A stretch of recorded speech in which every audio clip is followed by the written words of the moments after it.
സ്വർഗത്തേക്ക് നോക്കിയ ചില വ്യക്തികളെ വിശുദ്ധ വേദപുസ്തകത്തിൽ നമുക്ക് കാണുവാൻ കഴിയും. ദൈവത്തിൽ നിന്നും ശിക്ഷാവധി ഏറ്റുവാങ്ങി രാജാവായിരുന്ന നെബൂഖദ്നേസർ കാളയെപ്പോലെ പുല്ലു തിന്നേണ്ടുന്ന അവസ്ഥ വന്നു. എന്നാൽ വേദപുസ്തകം പറയുന്നു, നെബൂഖദ്നേസർ സ്വർഗത്തിലേക്ക് നോക്കി, അവന് നഷ്ടപ്പെട്ട ബുദ്ധി മടങ്ങി വന്നു. ഏതെങ്കിലും നഷ്ടങ്ങളിൽ നിങ്ങളായിരിക്കുന്നുവെങ്കിൽ വേറെ എങ്ങും പോകണ്ട, ആരോട് പരിഭവം പറയണ്ട, സ്വർഗത്തിലേക്ക് നോക്ക്. നമ്മുടെ നഷ്ടങ്ങളെ മാറ്റുവാൻ ദൈവം ശക്തനാണ്. സ്വർഗത്തേക്ക് നോക്കി യഫത എന്ന് പറഞ്ഞപ്പോൾ അടഞ്ഞ ചെവി തുറന്നു വരുവാനിടയായി തീർന്ന ഏതെങ്കിലും മണ്ഡലങ്ങൾ അടഞ്ഞു കിടക്കുന്നുവെന്ന് നിങ്ങൾക്ക് തോന്നുന്നുവെങ്കിൽ, വാതിൽ തുറക്കപ്പെടണമെന്ന് നിങ്ങൾ ആഗ്രഹിക്കുന്നുവെങ്കിൽ സ്വർഗത്തിലേക്ക് നോക്ക്. അടഞ്ഞവ തുറക്കപ്പെടുവാൻ ഇടയായി തീരാ. 5 അപ്പവും 2 മീനും കരങ്ങളിലെടുത്ത് യേശു സ്വർഗത്തേക്ക് നോക്കിയപ്പോൾ അത് 5000 പുരുഷന്മാർക്കും കൂടെയുള്ളവർക്കും തികയുന്ന തൃപ്തിയാകുന്ന തലത്തിൽ വലിയൊരു വർധനവുണ്ടായി. ഞെരുക്കത്തിന്റെ അവസ്ഥയിലായിരിക്കുന്നുവോ ദൈവമക്കളെ? നിങ്ങളുടെ കയ്യിലുള്ളതിനെ വെച്ചുകൊണ്ട് സ്വർഗത്തിലേക്ക് നോക്ക്.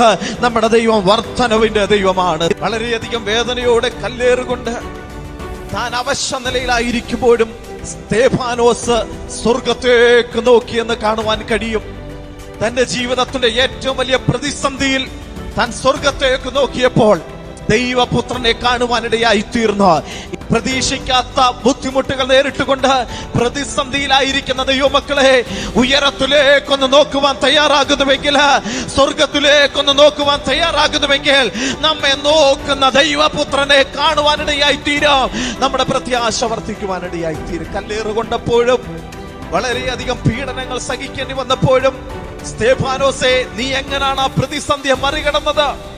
സ്തേഫാനോസിന്റെ മറുപടി, ഞാൻ സ്വർഗത്തേക്ക് നോക്കിയപ്പോൾ എന്റെ കർത്താവിനെ കണ്ടു. പ്രശ്നങ്ങളുടെ മധ്യത്തിൽ സ്വർഗത്തേക്ക് നോക്കുവാൻ തയ്യാറാക്കുന്നുവെങ്കിൽ നമ്മുടെ കർത്താവിനെ കാണുവാൻ ഇടയായി തീരും.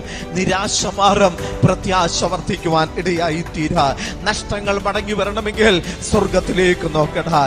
അടഞ്ഞവ തുറന്നു വരണമെങ്കിൽ സ്വർഗത്തിലേക്ക് നോക്കണം. ഒരു വർധനവിന്റെ അനുഭവം നമ്മുടെ ജീവിതത്തിൽ ഉണ്ടാകണമെങ്കിൽ സ്വർഗത്തിലേക്ക് നോക്കണം. പ്രതിസന്ധികളിൽ തളർന്നു പോകാതെ പ്രത്യാശയിൽ മുന്നേറണമെങ്കിൽ സ്വർഗത്തിലേക്ക് നോക്കണം. സ്വർഗത്തേക്ക് നോക്കിയ ഒരു ഭക്തൻ ഇപ്രകാരം പറഞ്ഞു, കൂടാരമാകുന്ന ഞങ്ങളുടെ ഭൗമ ഭവനം അഴിഞ്ഞു പോയാൽ കൈപ്പണിയല്ലാത്ത ഒരു നിത്യഭവനം ഞങ്ങൾക്കുണ്ട്. സ്വർഗത്തേക്ക് നോക്കിയാൽ നിത്യതയുടെ അനുഭവം പ്രാപിക്കും.